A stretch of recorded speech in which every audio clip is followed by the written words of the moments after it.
വണക്കം. വണക്കം. പറ, എന്തൊക്കെയാ വിശേഷങ്ങൾ? അടിപൊളിയായിട്ട് പോകുന്നു. പ്രോഗ്രാമൊക്കെ സ്റ്റാർട്ട് ചെയ്തു. സ്റ്റേജ് ഷോ ഒക്കെ തുടങ്ങി. നല്ല ആക്റ്റീവായിട്ട് പോകുന്നു. ഓക്കെ. മണിച്ചേട്ടൻ്റെ കൂടെ ഒരുപാട് പ്രോഗ്രാമുകൾ വിദേശത്തൊക്കെ രാജേഷ് ഒരുപാട് ഷോകൾ മണിച്ചേട്ടൻ്റെ കൂടെ പോയിട്ടുണ്ട്. മണിച്ചേട്ടനായിട്ടുള്ള ജീവിതത്തിലുള്ള ആ ഒരു അനുഭവങ്ങൾ എന്തെങ്കിലും രാജേഷിൻ്റെ മനസ്സിലുണ്ടോ?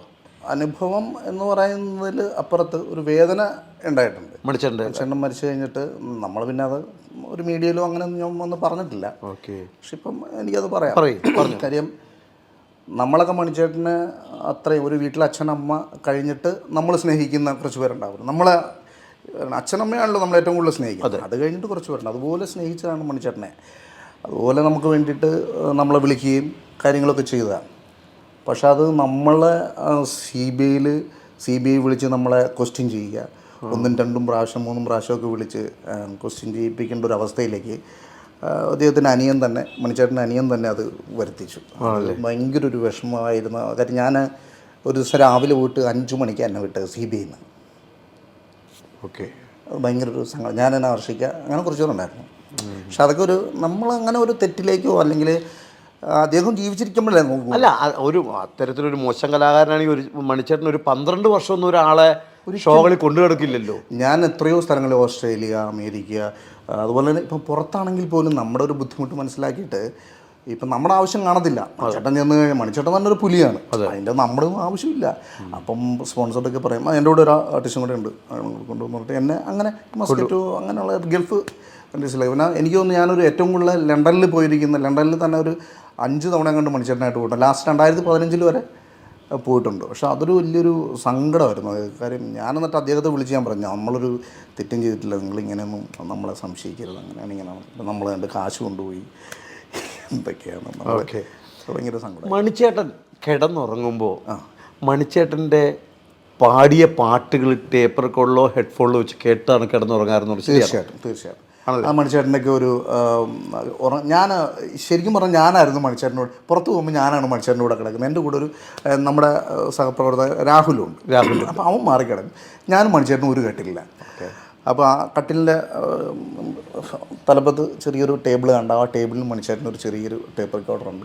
അതിങ്ങനെ CD ഇട്ട് വർക്ക് ചെയ്യുന്ന, അതിട്ടിട്ട് ഈ മണിച്ചേട്ടൻ്റെ പാട്ടുകളാണ്. അത് ചെറിയൊരു ഒളിയത്തിൽ, ഹെഡ്ഫോണല്ല, അതിങ്ങനെ വെച്ചേക്കും. ചെറിയൊരു ബോക്സ് ഉണ്ട്, 2 ബോക്സ് ഉണ്ട്, കുഞ്ഞു ബോക്സ്. അത് വെച്ചിട്ട് ഇങ്ങനെ കേട്ടുകൊണ്ട് കിടക്കും. അത് എപ്പം നമ്മൾ ഉറങ്ങിപ്പോകുന്നു, എപ്പം മണിച്ചേട്ടൻ. പക്ഷേ രാവിലെ എഴുന്നേക്കുമ്പോൾ മണിച്ചേട്ടൻ ഞങ്ങൾക്ക് 3 പേർക്കും കോഫി റെഡിയാക്കി വെച്ചിട്ട് നേടാ കഴിക്കടാ എന്ന് പറഞ്ഞിട്ട്. പക്ഷേ ആ ഒരു സമയം നമുക്കൊരിക്കലും മറക്കാം. ഇനി നമുക്ക് കിട്ടത്തുമില്ല അങ്ങനൊരു സമയം. അത് ഭയങ്കരമായിരുന്നു. കാര്യം നമ്മൾ ചിലപ്പോൾ നമ്മളെ വിളിക്കും ഇങ്ങനെ, നീ എവിടെടാ എന്ന് വിളിക്കുമ്പോൾ നമ്മൾ ചിലപ്പം നമ്മൾ വേറെ എന്തെങ്കിലും പ്രശ്നത്തിൽ നിൽക്കുമ്പോൾ നമ്മുടെ ശബ്ദം ഒന്ന് മാറിയാൽ കൃത്യമായിട്ട് പുള്ളിക്കറിയാൻ പറയും അല്ലേ, എന്തൊറ്റേടാ എന്ന് ചോദിക്കും. അവൻ പറയും ഇങ്ങനെയാണ്, അത് നീ ഇങ്ങോട്ട് വാ എന്ന് പറയും. അങ്ങനെ ഒരു ഭാഗത്ത് നമുക്ക് വളരെ പല കാര്യത്തിലും സപ്പോർട്ട് ചെയ്തിരുന്നൊരു, പിന്നെ പ്രോഗ്രാമിന് പോവുകയും പിന്നെ ഒരു ബലമായിരുന്നു. അപ്പം മണിച്ചേട്ടൻ്റെ കൂടെയാണ് എന്ന് പറയുമ്പോൾ ഒരു ഭയങ്കര ബലമായിരുന്നു. പക്ഷേ ഈ പറയുന്ന പോലെ നമ്മളെ ഈ CBIയും ഒരു പോലീസും ഒക്കെ വിളിച്ച് വീട്ടിൽ പ്രശ്നം, നമ്മളെ കണ്ട് വലിയൊരു വീട്ടുകാർ ഭയങ്കരമായിട്ട്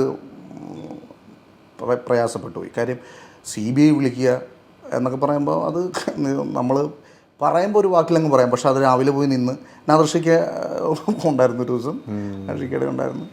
അത് പറയുമ്പോൾ നമുക്ക് ഒരു ശരിക്കും പറഞ്ഞാൽ എന്താ സ്റ്റേജിലെ പുലി, സ്റ്റേജല്ല പുലിയെന്നല്ല പറയും ഇന്ത്യൻ സിനിമയിൽ. സത്യം. ഇത് മണിച്ചേട്ടനെ ഒന്ന് വിനായകൻ, അതെ ജയിലർ പോലുള്ള പടങ്ങളൊക്കെ തിളങ്ങി. തീർച്ചയായിട്ടും അതുപോലെ യൂസ് ചെയ്യാൻ പറ്റിയൊരു വലിയ കലാകാരനാണ് അല്ലേ മണിച്ചേട്ടനെ സംബന്ധിച്ചിടത്തോളം. പാട്ടിന് മണിച്ചേട്ടൻ ഇറങ്ങിയ ശരിക്കും പറഞ്ഞാൽ പിന്നെ അവിടെ ആരും പാടണ്ട. കറക്റ്റാണ്. മിമിക്രി. അപ്പം ഞങ്ങൾ മിമിക്രി അമേരിക്കൻ സ്റ്റേജിലൊക്കെ ഞങ്ങൾ സ്റ്റാർസൊക്കെ ചെയ്യും. ഞാൻ രാഹുലും കൂടെയാണ് സ്റ്റാർ ചെയ്തുകൊണ്ടിരുന്നത്. പുള്ളിയോട് 1 man ഷോ. പുള്ളിയുടെ ഒരു പ്രാസം, പിന്നെ ഈ കങ്കാരു നടക്കുന്നത്, ജിറാഫ് നടക്കുന്നത്, പട്ടി റോഡ് വട്ടം ചാടുന്നത്, എന്നു വേണ്ട എന്തും വേണ്ടി ഐറ്റംസാണ് കയ്യിലിരിക്കുന്നത്. ഇതുപോലെ ഇനി ഒരു കലാകാരനെ കാണില്ല, ഒരിക്കലുമില്ല. ഇത്രയും സ്റ്റോക്ക് വെച്ചിരിക്കുന്നു. നമ്മളുടെ കയ്യിലൊക്കെ ഒരു ലിമിറ്റുണ്ട്. 10 സ്റ്റാർ കഴിഞ്ഞാൽ തീർന്നു, അല്ലെങ്കിൽ 2 ഇൻഡിവിജ്വൽ പെർഫോമൻസ് കഴിഞ്ഞാൽ വേറൊരു എനർജി അല്ലേ. അത് എത്ര നമ്മൾ ആ കയറുന്ന സമയം വരെ ചിലപ്പം പനി ഉണ്ടാകുമ്പോൾ മണിച്ചേട്ടൻ. പക്ഷെ ആ കയറി ഒരു ആന നടക്കുന്ന സംഭവം കാണിക്കുന്ന പറഞ്ഞാൽ എന്താ പറയുക, നമ്മളിങ്ങനെ നോക്കി നിൽക്കും. ഇത്രയും പവർ എവിടെ നിന്ന് വരുന്നു എന്നുള്ളത് ഒരിക്കലും നമുക്ക് അളക്കാൻ പറ്റാത്ത ഒരു കലാകാരനാണ്. വലിയ തീരെ നഷ്ടമാണ് മണിച്ചേട്ടൻ്റെ.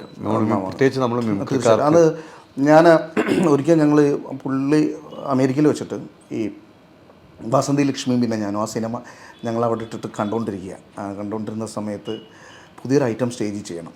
അപ്പം എന്തൊക്കെ പറയണം, നീ അത് പഠിച്ചോ? ഞാൻ പറഞ്ഞു പഠിച്ചു. നിനക്ക് മണിച്ചേട്ടാ, ഞാൻ പറഞ്ഞു മണിച്ചേട്ടാ, ഇതിന് നമുക്ക് കിട്ടേണ്ടതായിരുന്നു അവാർഡല്ലേ എന്ന് പറഞ്ഞിട്ട്, നീ അത് പഠിച്ചില്ല, നിനക്കൊരു അവാർഡ് ഞാൻ തരും ഇത് കഴിയുമ്പോൾ, സ്റ്റേജിൽ കഴിയുമ്പോൾ എന്ന് പറഞ്ഞു. പക്ഷേ അത് ഭയങ്കര ഒരു സങ്കടമായിട്ട് പിന്നെ മാറിയെന്ന് വെച്ച് കഴിഞ്ഞാൽ, മണിച്ചേട്ടൻ മരിച്ചതിൻ്റെ ആദ്യ വർഷം മണി പുരസ്കാരം കൊല്ലത്ത് വെച്ചാണെന്ന് എനിക്കത് മനോജ് ചേട്ടനുണ്ടാകും. ഞാൻ പങ്കെടുത്തു. ഉണ്ട് മനോജ് ചേട്ടനുണ്ടെന്ന്. അന്ന് മരിച്ചു കഴിഞ്ഞിട്ട് മണിച്ചേട്ടനൊരു പുരസ്കാരം തരിക, അതുകൊണ്ട് നിനക്കിത് കഴിഞ്ഞൊരു അവാർഡ് എനിക്ക് ഞാൻ തരും എന്ന് പറഞ്ഞതും അത് പറഞ്ഞതും ഒരു വല്ലാത്തൊരു വിഷമമായി പോയി. അല്ല അത് ഭയങ്കര ആത്മബന്ധമാണ്. അറിയാം, ഇപ്പം മണിച്ചേട്ടനാണെങ്കിലും അശോകൻ ചേട്ടനാണെങ്കിലും ആർഷികയാണെങ്കിലും ഇവരൊക്കെ അങ്ങോട്ടും ഇങ്ങോട്ടുമൊക്കെ ചെറിയ സ്വരച്ചേർച്ച ഉണ്ടായാലും അടുത്ത ദിവസം ഞാൻ കണ്ടൊരു കാഴ്ച വളരെ എൻ്റെ ക്ലിയറായിട്ട് എനിക്ക് അനുഭവിച്ചറിഞ്ഞൊരു കാര്യം, ഒരു തലേ ദിവസം മണിച്ചേട്ടനെ ആദർശിക്കുകയും എന്തോ കാര്യം പറഞ്ഞിട്ട് അങ്ങോട്ടും ഇങ്ങോട്ടും ഒരു ചെറിയ വഴക്കുണ്ടായി. പുറത്ത് വെച്ചിട്ട് അമേരിക്കയിൽ വെച്ചിട്ട് എന്തോ കാര്യം പറഞ്ഞാൽ അങ്ങോട്ടും ഇങ്ങോട്ടും രണ്ടുപേരും തമ്മിൽ പ്രശ്നങ്ങളായി. അങ്ങോട്ടും ഇങ്ങോട്ടും നീ പോടാ എന്ന് പറഞ്ഞാൽ അങ്ങോട്ടും ഇങ്ങോട്ടും ഒക്കെ വഴക്കായി. രണ്ടുപേരും റൂമിലോട്ട് പോകുന്നു. അപ്പം ഞങ്ങൾ റൂമിലോട്ട് ഞാൻ പറഞ്ഞു, എന്തിനാ മണിച്ചേട്ടാ വെറുതെ പ്രശ്നം ഉണ്ടാക്കേണ്ട കാര്യമില്ലായിരുന്നു എന്ന് പറഞ്ഞ് നമ്മളോടൊന്നും മിണ്ടിയില്ല. നാർഷികയെക്കുറിച്ച് എന്താണെന്ന് നമ്മുടെയൊക്കെ പറഞ്ഞില്ല.